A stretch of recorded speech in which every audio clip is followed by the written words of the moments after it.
We're on the road to Supreme Championships on May 21, and we've got Tyler James with us here today. Tyler, how's it going, man? Hey Chris, yeah, going good, thank you, mate. How about yourself?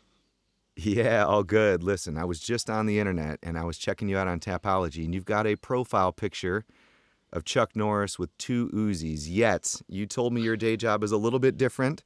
You're a finance broker by day, but, quote, a savage by night. The Chuck Norris, that picture definitely suits the savage side, but are there two sides to Tyler? Oh man, I think there's two sides to everyone. You see there's the there's the everyday side, and I think everyone's got that violent side inside them. Yeah, I don't. It's just when it comes out, whether you ever see it. But I think for a fighter, you get to see that side, don't you? Do you think that's in everybody? You think everyone's somehow a natural born kind of fighter? Everyone's a fighter in their own respects. You know what I mean? We're all fighting for something, whether that be fighting in the cage or you know what I mean. Just in general life, there's always something you're fighting. So it's yeah, probably everyone fights, don't they?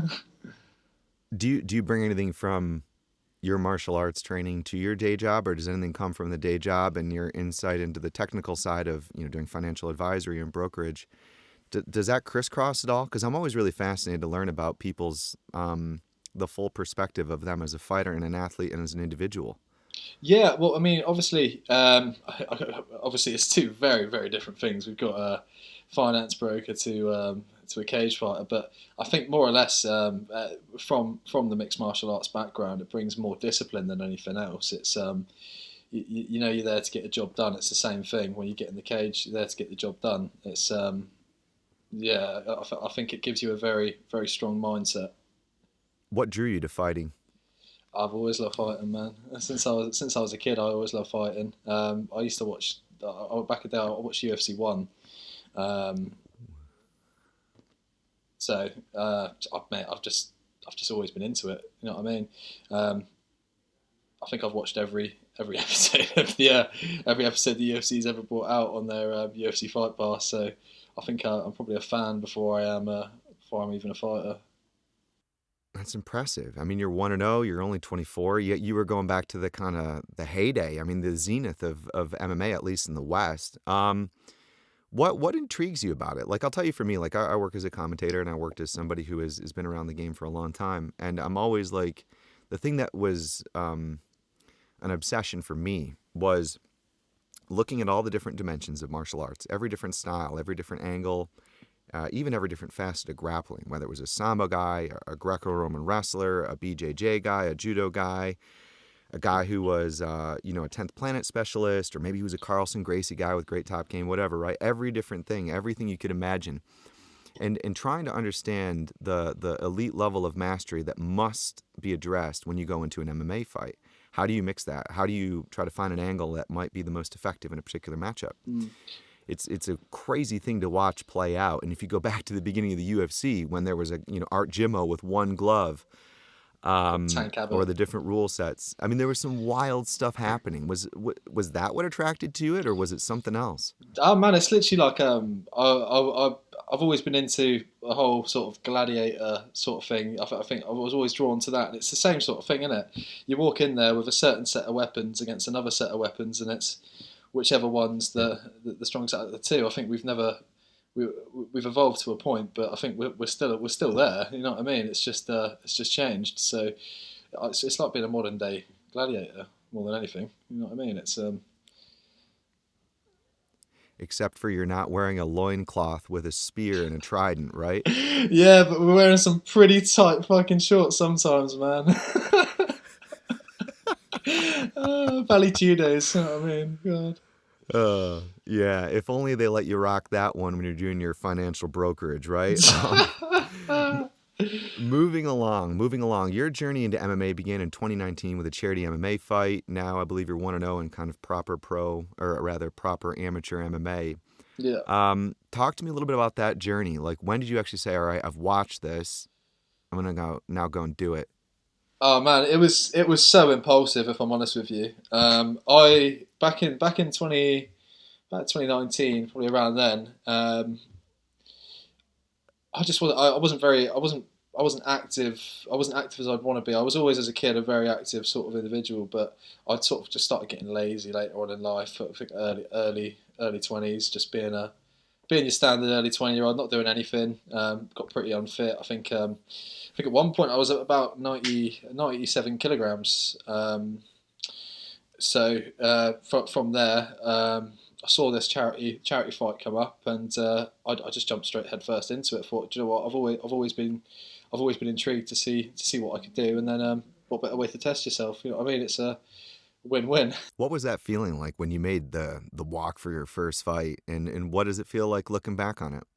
Man, I think I mean, the first fight was definitely it's definitely the scariest because obviously it's complete foreign territory.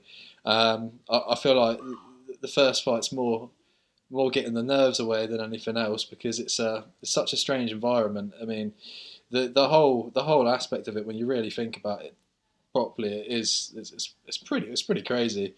You know what I mean? You're out the back warming up. Someone's just come back, just got knocked out. You're up next. It's very different from definitely different from being a finance broker. I'll tell you that much. But it's yeah, man. It's the adrenaline and the thrill of it's just amazing. So yeah, I think from that first one, it's more or less just taking away the fact that I knew that this is what I wanted to do once I'd done that first fight. It's getting punched properly a few times, realizing you can take a few punches. Um, it's just yeah, attack your fear straight on, don't you? Hmm. Yeah. Would you say that like you want to stand or you want to go to the ground in a fight? Is there anything that seems as the angle of attack that's preferred by Tyler? Oh man, I mean, there's no denying it. Everyone knows it. I mean, I am a stand-up fighter. I'm trained by the likes of Natalie B. Down here at Supreme Fitness. She's a multiple-time K1 champion. So I mean, I've been training with her now for the last year and a half straight, one-to-one sessions every week. So I mean, my striking's definitely my bread and butter. But I think no one can really underestimate my ground game as well. I think I've shown in the past as well. I'm very dangerous when I end up on the ground. So I'm going to be a danger in all areas in this fight. But if he wants to stand up, which I mean I don't think he does, it definitely wouldn't be smart to.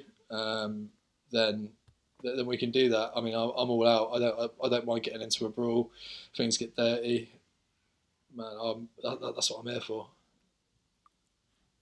I love it, man. Yeah, you fought Matt Rogers, I believe, in your last Supreme win. You're now fighting George Treble coming up on May 21. What's your prediction for that fight? How's it going to play out? George is, but just from what I've seen of George, he's a competent grappler. He knows his way around sort of his jiu-jitsu. He's definitely not someone to take lightly. But I think I'm just going to be too much for him. I don't think when it comes to the amount of pressure that I put on him when we're standing, um, I think he's going to crumble because he hasn't done this before. I think this is his first time out there. So, um, I mean, I don't think he's going to be ready for the package that I'm going to bring to him, and getting me down to the floor. It's not an easy task. So I mean, hopefully he's up to the challenge, and we have a great fight on May the 21st. True or false, this fight could go the distance. It's true. It could. I don't think it would be likely.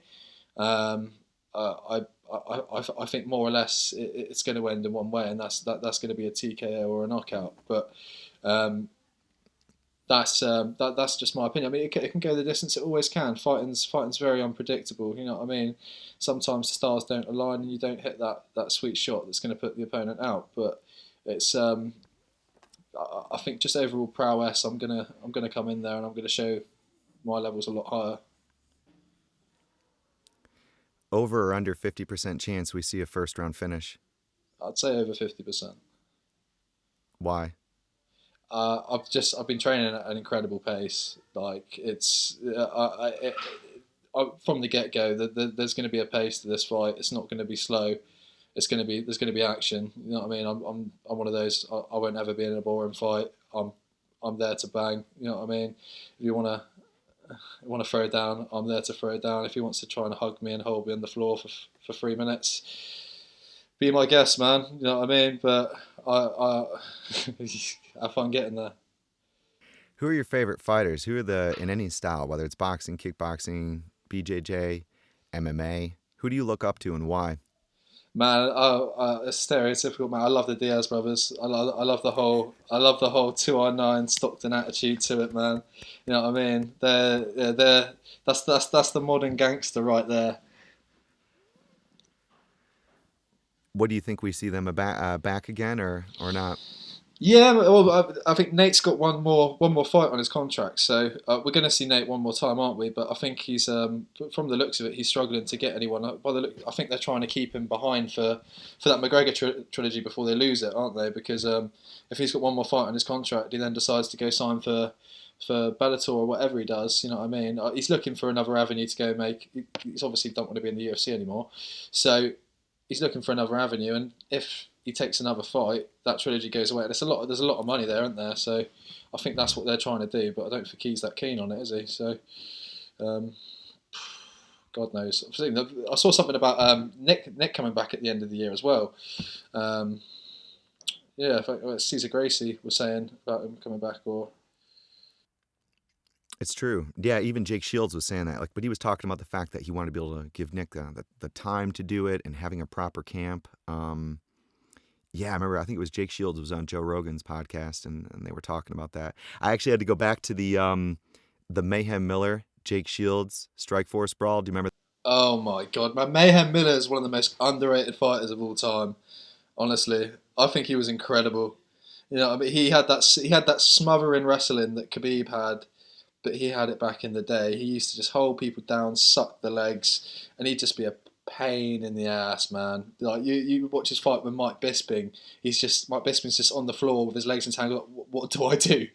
So he's just stuck there. You know what I mean? So yeah, he was a suffocating individual. Yeah, there was a really funny moment I remember with one of Mayhem Miller's fights where Goldie was like, as a jiu-jitsu fighter, he might not be the most comfortable on top, and he was like in half guard and just smashing the guy. And I was just thinking to myself, Goldie, his precision is precise here, man. Come on. Oh man, yeah, Goldie. That's a throwback, isn't it? Yeah. He was. I thought Goldie was brilliant. Yeah, of course. I mean, the guy, those calls with the UFC, it would start, the, "Ah, I'm going to go out there and beat that guy and take everything he's got. Ah, there's no way he's going to take me out of my own hometown. This fight's not going the distance." Then, da na na na na. And then it would, in two pieces, and then it would be like da na na na na, and then Goldie would come on, right? That there was that moment after the opening video trailers where Saturday night sold out at the Staples Center. I mean, Goldie would bring you in, and how could you not have goosebumps, right? Oh man, it was And Joe Rogan intense. had hair. I mean, those were the days, right? Man, it's the glory days, isn't it? You know what I mean? I think it's always the way you look back at the older stuff and you're like, oh, that's amazing. But I guess there's people will be saying the same thing about now, won't they? Say 10, 15 years. Imagine when Joe Rogan's gone, what people are going to be saying. Yep. Like, yeah, you know what I mean? Uh, that's going to be a Yeah, funny I world when remember he's gone. like Yeah, I remember like, the 60s, the 70s, the 80s, maybe the 40s, 50s, 60s, 70s, 80s, like those all the way up to like UFC 100. Those are some of just my favorite periods. The So pure. anticipation, the less frequency of the pay-per-view cards, some of the fighters that were on there. Obviously, MMA is in an incredible place right now. I mean, the kind of talent that we're seeing and the incredible evolution of the sport is really something to great to be part of. Something we're trying to do and tap into as Supreme. Yeah. But yeah, we could sit here and reminisce all day. Let's get right back to it. Supreme Championships, May 21. People are going to come to watch you. Why should they care? Why do they need to be there to see you fight? Man, I think everyone's going to be aware by now, but I mean, it's just not going to be boring. You know what I mean? If you're going to watch any fight, watch mine. It's going to be one that it's going to be violent. There's going to be a high pace to it. I don't stop pressing forward the whole time. I can be absolutely, utterly knackered, and I will be pressing the action the entire time. I don't take a back step. I'm going to be in his face. I love it, man. Any other final words for the fans or people behind you, people you want to give a big shout out to here? I really appreciate everyone that's bought a ticket for the event. A big shout out to Jordan Miller and Natalie B down at Supreme Fitness. They've been getting me ready. Spent the last year and a half with them here now. You know what I mean? I'm in the best shape I've ever been in my life. 20 kilos lighter than I was when I started here. Yeah, man, it's been a wild journey, and it's only just starting. So jump on the ride. I love it, man. Tyler James is fighting in Supreme Championships May 21. He's fighting George Treble. It's MMA, and he's promising a barn burner. Thanks so much for coming on today, man. Thank you, man. Good to see you, and I'll see you all on May the 21st. All right. Take care of yourself, Tyler. Yeah, nice one, man. Good to see you.